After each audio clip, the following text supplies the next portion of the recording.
Good morning students. Class 12 में आपका जो टॉपिक चल रहा था, टॉपिक का नाम है गर्भ निरोधक के प्रकार। देखिए, मैंने कल इसकी विधियां बता दी थी, पूरी विधियां बता दी थी कौन कौन सी विधियां हैं, लेकिन उन विधियों को जो है एक करके हम एक्सप्लेन करते जाएंगे। तो उनमें से पहली और दूसरी विधि है प्राकृतिक या परंपरागत, और दूसरी विधि है रासायनिक विधि। ठीक, तो ये वो विधियां हैं। अभी और भी कुछ विधियां हैं जिनको मैंने कल बताया था, तो उनको हम नेक्स्ट वीडियो में बता देंगे।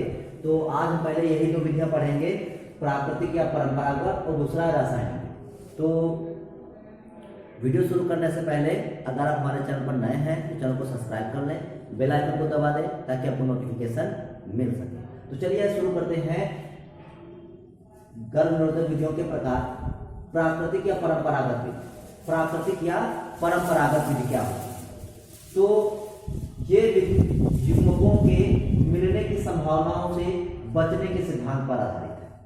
इसका मतलब समझते हैं कि ये जो प्राकृतिक या परंपरागत विधि है, ये विधि जो होती है ये युग्मकों के मिलने की संभावनाओं के सिद्धांत पर आधारित है। देखिए, क्योंकि जब नर युग्मक और मादा युग्मक आपस में मिलेंगे, उनका फर्टिलाइजेशन होगा अर्थात उनका निषेचन होगा, तो वो जाइगोट का निर्माण बनेंगे, और जाइगोट का निर्माण करने से वो भ्रूण बनाएंगे, भ्रूण से आगे संतान की उत्पत्ति होगी। लेकिन अगर हम किसी भी प्रकार से नर युग्मक और मादा युग्मक दोनों को मिलने से रोक दें, नर युग्मक और मादा युग्मक दोनों को मिलने से रोक दिया जाए, तो जो है संतान उत्पन्न की जो संभावना होती है वो खत्म हो जाती है। तो वही पर आधारित विधि है प्राकृतिक या परंपरागत विधि। वही लिखा हुआ है कि ये विधि युग्मकों के मिलने की संभावनाओं से बचने के सिद्धांत पर आधारित है। अर्थात इस विधि में हम युग्मकों को जो है नर युग्मक और मादा युग्मक अर्थात शुक्राणु और अंडाणु को आपस में मिलने नहीं देते हैं। लेकिन वो कैसे, आगे देखते हैं। इसमें अंडोत्सर्ग की उर्वर समय का ध्यान रखा जाता है। मतलब क्या होता है कि जब जो फीमेल होती है, फीमेल में जब ओवुलेशन होता है, मतलब जब अंडोत्सर्ग होता है, अर्थात ओवरी से जब अंडाणु बाहर निकलकर फिम्ब्रिएटेड फनल में आता है। ओवरी से अंडाणु निकलकर कहाँ आता है? आपने संरचना गर्भाशय जब पढ़ी थी तो उसमें देखा था फिम्ब्रिएटेड फनल होती है। ठीक, तो जब ओवरी से, अंडाशय से अंडाणु बाहर निकलकर जब फिम्ब्रिएटेड फनल में आता है, अर्थात हिंदी में कहें तो झालरदार कीप में आता है, तब का ध्यान रखा जाता है कि अर्थात जब अंडोत्सर्ग हुआ है तो उस समय का ध्यान रखा जाता है। तो इसमें अंडोत्सर्ग की उर्वर समय का ध्यान रखा जाता है, जिस समय अंडोत्सर्ग होता है। आगे क्या कहता है? उस समय सहवास न कर गर्भधारण को रोका जा सकता है। जिस समय अंडोत्सर्ग अर्थात ओवुलेशन हुआ है, ओवुलेशन होने के बाद जब अंडाणु फिम्ब्रिएटेड फनल में आया है और फिम्ब्रिएटेड फनल से जब वो जो है फैलोपियन ट्यूब में पहुंचेगा, तो उस समय अगर सहवास ना किया जाए, तो जो होता है शुक्राणु और अंडाणु आपस में नहीं मिलेंगे। 24 घंटे के बाद लगभग जितना उसका ड्यूरेशन होता है, जितना उसका टाइम होता है, और जो एग होता है वो एग जो होता है वो कार्पस ल्यूटियम में बदल जाएगा।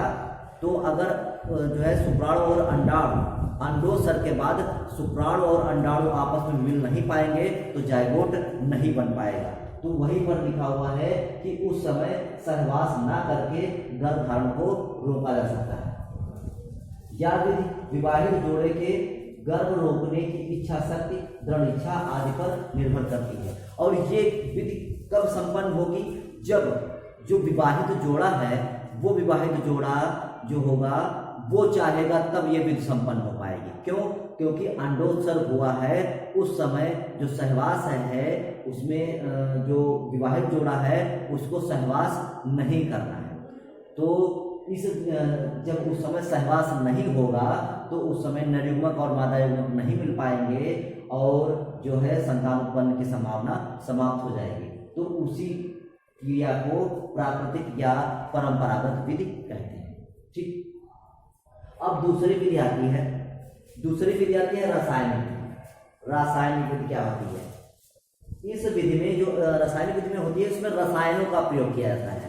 ठीक, रासायनिक विधि में क्या होता है कि इस विधि में ऐसी कुछ क्रीम आती है, कुछ जेली टाइप के जो है क्रीम आती है, कुछ फॉर्म आते हैं, ठीक, कुछ फॉर्म आते हैं। तो इस विधि में क्रीम, जेली, फॉर्म आदि का प्रयोग करके शुक्राणुओं को शीघ्र निष्क्रिय कर दिया जाता है। ठीक, तो जो क्रीम, जेली, फॉर्म, जो ऐसे पदार्थ, रासायनिक पदार्थ आते हैं, तो इन रासायनिक पदार्थों का उपयोग करके शुक्राणुओं को जो होता है वो शीघ्रता से निष्क्रिय कर दिया जाता है।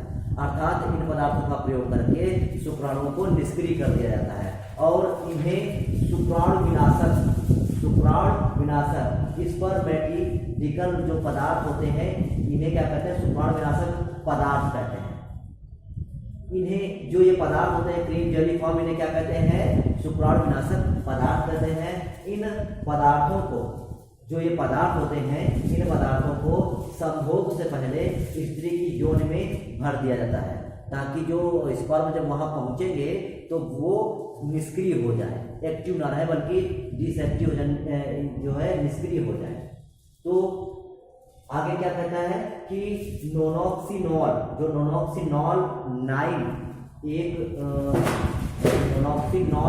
9 जो है वो एक रासायनिक पदार्थ है। उस रासायनिक पदार्थ का प्रयोग बहुत अधिक मात्रा में किया जाता है और ये भी एक शुक्राणु विनाशक पदार्थ है। ठीक, तो ये भी जो नोनॉक्सिनॉल 9 है, ये कैसा पदार्थ है, ये एक रासायनिक पदार्थ है जिसका उपयोग शुक्राणु विनाशक के रूप में किया जाता है। तो ये आपकी प्राकृतिक या परंपरागत विधि थी और ये रासायनिक विधि है, क्योंकि इसमें रसायनों का प्रयोग किया जाता है, क्रीम, जेली, फॉर्म आदि का प्रयोग किया है, इसलिए इसको रासायनिक विधि कहते हैं। और ये दोनों विधियों के बाद कल हम और नेक्स्ट जो विधियां बची हैं उनको बताएंगे, तो अगले वीडियो में वो हम आपको विधियां बता देंगे। ठीक, तो आज के लिए बस इतना ही, तब तक के लिए थैंक यू।